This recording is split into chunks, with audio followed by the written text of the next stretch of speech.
जी हाँ भैया बहनी लोग, हम भोजपुरी लोकगीत गायक बबलू राजभर आप सबसे हाथ जोड़ के निवेदन करत हैं कि मनिहारी पंचम से हम सबकर लोकप्रिय प्रत्याशी डॉक्टर वंदना यादव जी पत्नी डॉक्टर विजय यादव जी के चुनाव निशान गिटार बा। आप सबसे विनती बा कि गिटार पर मोहर लगा के भारी से भारी मत दे के विजयी बनाई। जय हो। सुनाए चाचा चाची आइल बानिक समैया, अब की चुनाव में मोहर गिटार पर लगैया। सुनाए चाचा चाची आइल बानिक समैया, अब की चुनाव में मोहर गिटार पर लगैया।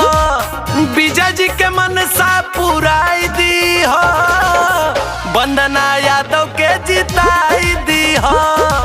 भैया जी के मनसा पुराई दी हो, वंदना भाभी के जिताई दी हो। वंदना यादव जिंदाबाद जिंदाबाद जिंदाबाद, विजय यादव जिंदाबाद जिंदाबाद जिंदाबाद।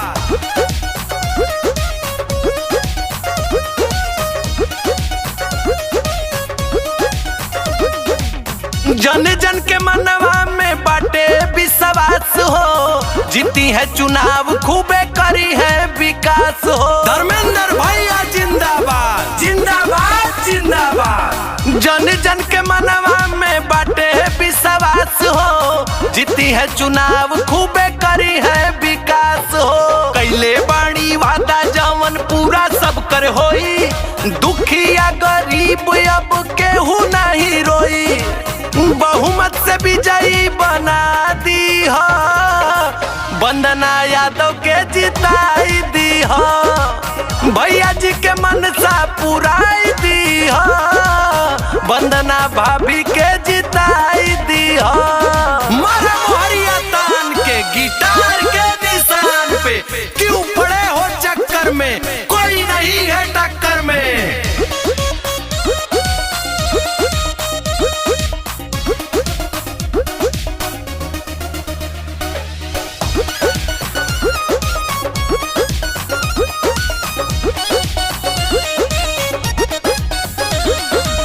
विजय यादव जी के भैया बाटे एगो जी, अपन अनमोल मतदान जाके कर दी। विजय यादव जिंदाबाद जिंदाबाद जिंदाबाद। विजय यादव जी के भैया बाटे एगो जी, अपन अनमोल मतदान जाके कर दी। सब लोग मिलके हाथ उठाई है, सपना पूरा होई।